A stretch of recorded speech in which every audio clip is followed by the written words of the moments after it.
ये है अमेरिका, जिसमें दुनिया में मौजूद सबसे ज़्यादा कोयले के रिजर्व्स पाए जाते हैं। रशिया के पास 75 ट्रिलियन डॉलर्स के नेचुरल रिसोर्सेज मौजूद हैं। सऊदी अरेबिया, जो कि एक मिडल ईस्ट का कंट्री है, इसमें भी तकरीबन 34.4 ट्रिलियन डॉलर्स, और चाइना जैसे मुल्क के पास भी नेचुरल रिसोर्सेज की कुल कीमत 23 ट्रिलियन डॉलर्स है। लेकिन इन सब कंट्रीज का फ्यूचर एक कंट्री डिसाइड करने वाला है, और वो है मोरक्को। नॉर्थर्न अफ्रीका में पाया जाने वाला दुनिया का चौथा बड़ा अरब कंट्री पूरी दुनिया का फ्यूचर कंट्रोल करने वाला है। लेकिन वो क्या चीज़ है जिसने मोरक्को को ये अनोखा एडवांटेज दिया है और दुनिया की सारी सुपर पावर्स इस पर डिपेंड करती हैं? आइए फैक्टो सर्विस की इस वीडियो में जानने की कोशिश करते हैं। नाजरीन, पिछले 100 सालों में इंसानी आबादी तकरीबन 4 गुना बढ़ गई है। 1820 में एक यूरोपियन एक्सप्लोरर अलेक्जेंडर वान साउथ अमेरिका के कंट्री पेरू से गुजर रहे थे कि उसने एक बड़ी ही अजीब चीज देखी। असल में पेरू की जमीन एग्रीकल्चर के लिए बिल्कुल भी सूटेबल नहीं थी, मगर वहाँ पर लश ग्रीन घास थी और लहलहाते हुए खेत थे।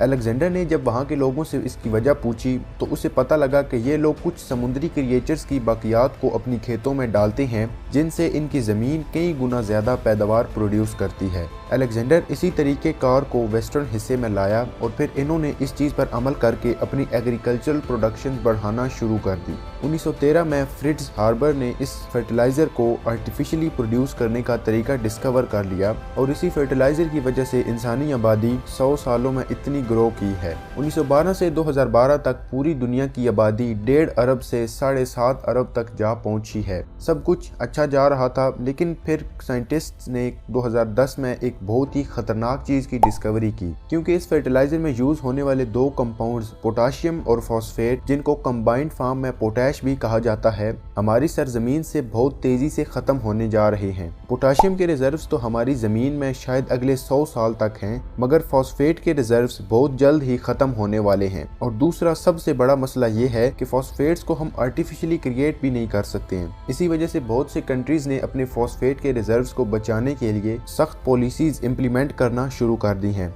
और इसी चीज़ की वजह से 2020 से 2021 के दौरान फर्टिलाइजर्स की प्राइसेस बहुत ज़्यादा बढ़ गई थी।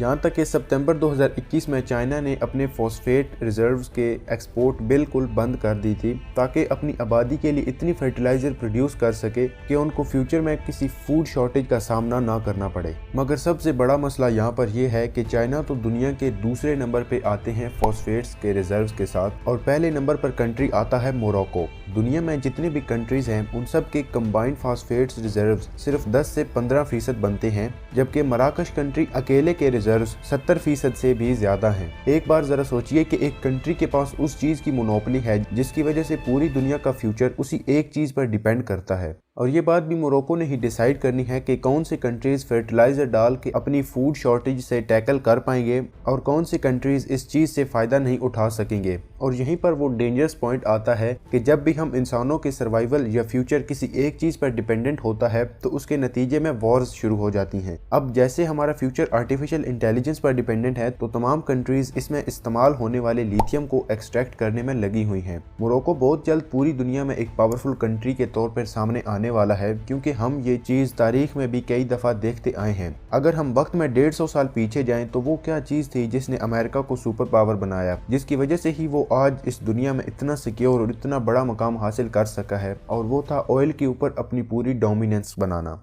और ब्रिटिश एम्पायर भी तो इंडियन सब कॉन्टिनेंट में इसी वजह से आई थी कि वहाँ पर मौजूद तमाम नेचुरल रिसोर्सेज और मिनरल्स को एक्सट्रैक्ट करे और उनको एक्सप्लॉइट कर सके। मगर ये तो वक्त ही बताएगा कि क्या होने वाला है। आपकी क्या राय है कमेंट सेक्शन में ज़रूर बताइएगा। मिलते हैं एक और शानदार वीडियो में, तब तक के लिए अल्लाह हाफिज़।